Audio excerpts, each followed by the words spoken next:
7 आरो 10 तारिख डिसेम्बराव जानो गोनां जे बिटिसिनि बिसायख'थि बे बिसायख'थिखौ लानानै मोनफ्रोमबो राजनैतिक दोलोफ्रा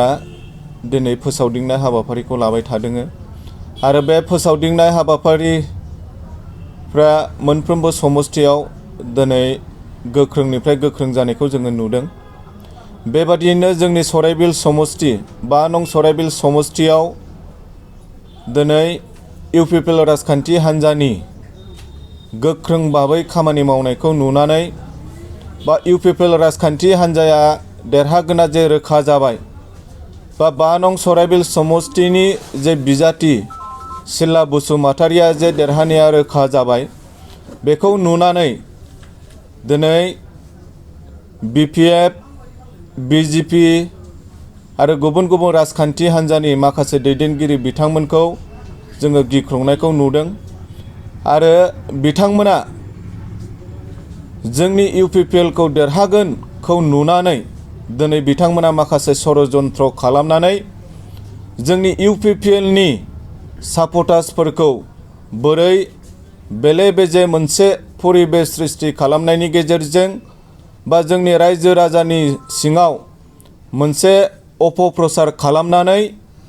जोंनि दोलोखौ फेजेननो बा जोंनि 5 नं सराइबिल समस्तिनि बिजाथि सिला बसुमतारिखौ फेजेननायनि मोनसे षड़यन्त्रखौ खालामबाय थानायखौ जोङो नुदों। बिनिनो बिदिन्थि हिसाबै आङो बुंनो हास्थायदों जे दिनै माखासे अपोजिशन पार्टिनि दैदेनगिरि बिथांमोना बानसावबाय थादों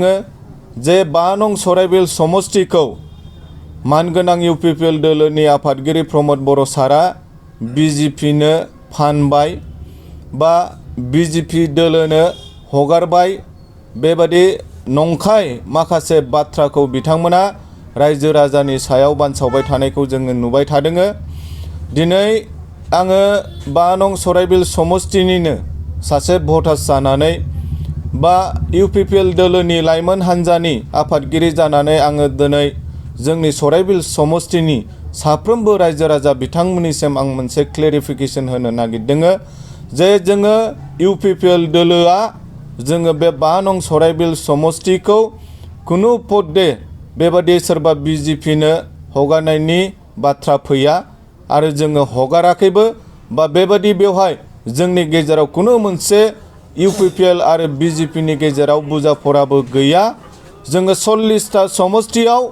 जोङो गाव हारसिङैनो इउपिपिएलआ जोङो बिजाथि होदों आरो